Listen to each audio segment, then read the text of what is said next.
Bonjour mesdames et messieurs, et bienvenue à cette édition d'information sur Camer TV Info, la chaîne d'analyse de l'actu au Cameroun. Ne rien taire pour plaire, ne rien dire pour nuire est notre credo. Voici pour commencer le titre de cette édition. Cette vidéo est réalisée à partir de la sortie de l'ancien président ivoirien Laurent Gbagbo, intitulée « La Côte d'Ivoire va vers la catastrophe ». Mais avant de détailler l'intégralité de son contenu, veuillez prendre 3 secondes pour vous abonner à nos pages Facebook Camer TV Info ou sur YouTube Camer TV Info. Un like pour une souscription à nos médias pour ne rater aucune de nos futures publications est fortement conseillé. Voici la teneur du post dans son intégralité. La Côte d'Ivoire va vers la catastrophe. L'ancien chef d'État ivoirien Laurent Gbagbo, qui ne s'était pas exprimé publiquement depuis son arrestation en avril 2011, a affirmé, à l'avant-veille de la présidentielle en Côte d'Ivoire, que son pays allait vers la catastrophe et appelle également au dialogue. Depuis la Belgique où il attend un éventuel procès en appel devant la Cour pénale internationale, CPI, après son acquittement de crimes contre l'humanité, Laurent Gbagbo est sorti de sa réserve pour appeler au dialogue, alors que de nombreux Ivoiriens redoutent de nouvelles violences autour de la présidentielle du 31 octobre.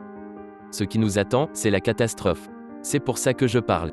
Pour qu'on sache que je ne suis pas d'accord pour aller pieds et poings liés à la catastrophe. Il faut discuter, a-t-il déclaré. Discuter, négocier, parler ensemble. Il est toujours temps de le faire. Je suis résolument du côté de l'opposition. Je dis, vu mon expérience, qu'il faut négocier, a insisté l'ancien président. Il faut signaler que sa prise-parole était attendue depuis des mois par ses partisans, qui espèrent son retour en Côte d'Ivoire. Il ne s'était pas exprimé lorsque ses proches ont déposé sa candidature à cette présidentielle, ou quand cette candidature a été invalidée par le Conseil constitutionnel ivoirien. En réponse à son long silence, il déclare « Depuis mon arrestation le 11 avril 2011, je n'ai pas parlé, sauf lors de l'interrogatoire devant la CPI. J'attendais d'être en Côte d'Ivoire avant de parler, mais aujourd'hui je vois que les querelles nous amènent dans un gouffre.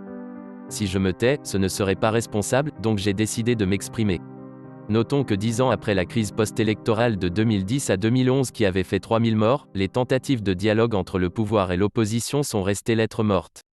L'opposition exige le retrait de la candidature du président, ainsi qu'une réforme de la commission électorale indépendante et du Conseil constitutionnel, qu'elle considère comme inféodée au pouvoir.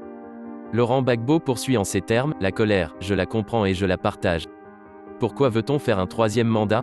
Il faut qu'on respecte ce qu'on écrit, ce qu'on dit, si on écrit une chose et qu'on fait une autre, on assiste à ce qui arrive aujourd'hui. Signalons que la constitution ivoirienne n'autorise que 2 mandats présidentiels, mais, selon Alassane Ouattara, l'adoption d'une nouvelle constitution en 2016 a remis le compteur à 0. Une interprétation validée par le Conseil constitutionnel mais que conteste farouchement l'opposition. Il ne serait pas superflu de dire qu'Alassane Ouattara est supporté dans sa forfaiture par la France à travers le président Emmanuel Macron qui entend s'appuyer sur lui pour faire passer son projet de la nouvelle monnaie éco. Veuillez prendre 3 secondes pour liker la vidéo et la partager. N'oubliez pas de vous abonner à la chaîne YouTube Camer TV Info. À bientôt pour de nouvelles publications. #N d'anglophone génocide.